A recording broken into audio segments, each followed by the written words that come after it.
Lecture du livre du prophète Isaïe. L'Esprit du Seigneur Dieu est sur moi, parce que le Seigneur m'a consacré par l'onction. Il m'a envoyé annoncer la bonne nouvelle aux humbles, guérir ceux qui ont le cœur brisé, proclamer aux captifs leur délivrance, aux prisonniers leur libération, proclamer une année de bienfaits accordée par le Seigneur et un jour de vengeance pour notre Dieu. Consoler tous ceux qui sont en deuil, ceux qui sont en deuil dans Sion. Mettre le diadème sur leur tête au lieu de la cendre, l'huile de joie au lieu du deuil, un habit de fête au lieu d'un esprit abattu. Vous serez appelés prêtres du Seigneur. On vous dira servants de notre Dieu. Loyalement, je vous donnerai la récompense. Je conclurai avec vous une alliance éternelle. Vos descendants seront connus parmi les nations et votre postérité au milieu des peuples. Qui les verra pourra reconnaître la descendance bénie du Seigneur. Entre les lignes, on devine un grand désarroi chez les contemporains du prophète. Il annonce la libération des prisonniers, la délivrance des captifs. Il parle même de deuil et de cœurs brisés. Qui sont ces cœurs brisés, ces captifs, ces prisonniers ? Bien sûr, il s'agit des habitants de Jérusalem et du peuple juif tout entier. Mais pourquoi sont-ils si affligés ?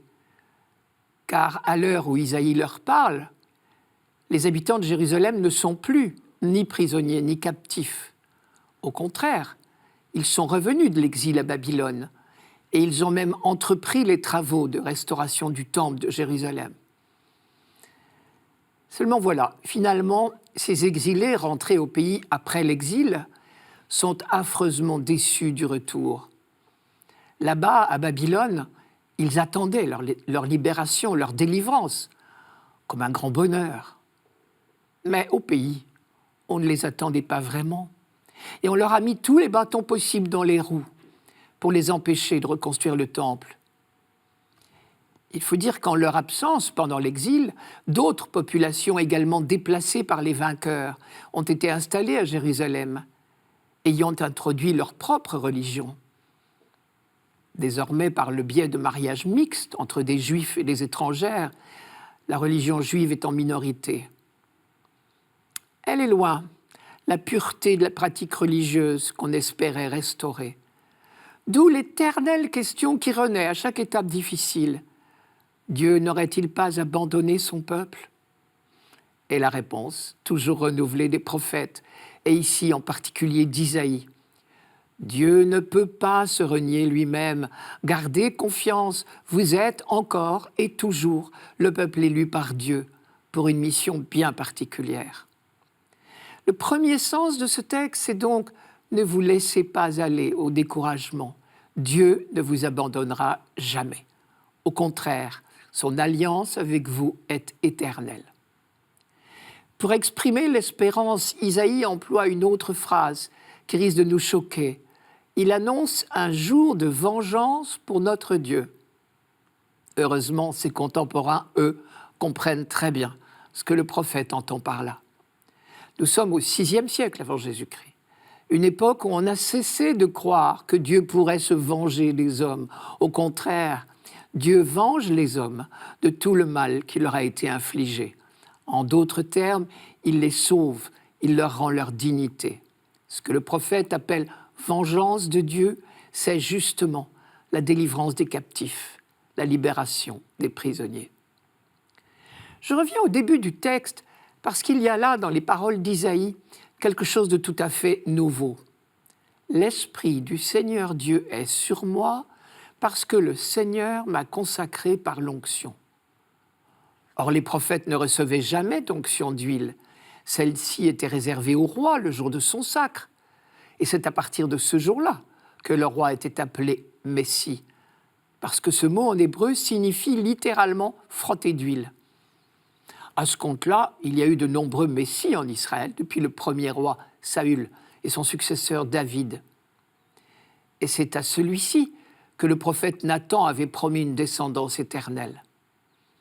À chaque sacre d'un nouveau roi, on rêvait que celui-ci instaurerait enfin le règne parfait.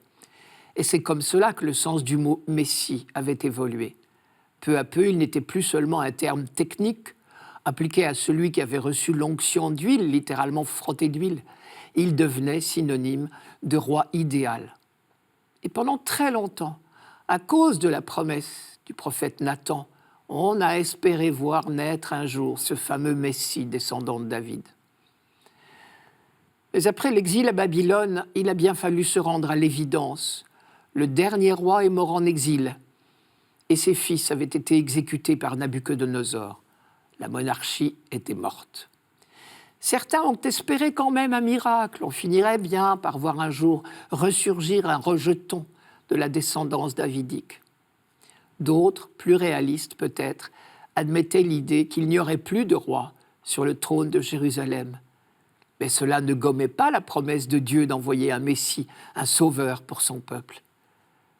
Alors plusieurs idées nouvelles sont nées. Le fameux sauveur serait peut-être un prêtre ou un prophète, ou même, pourquoi pas, un personnage collectif et non un individu particulier. Le passage d'Isaïe que nous lisons aujourd'hui est dans la deuxième veine. C'est un prophète qui parle en disant « Le Seigneur m'a consacré par l'onction ». Concrètement, il n'a pas reçu l'onction d'huile, mais il accomplit bien la mission du Messie, et c'est cela qui compte.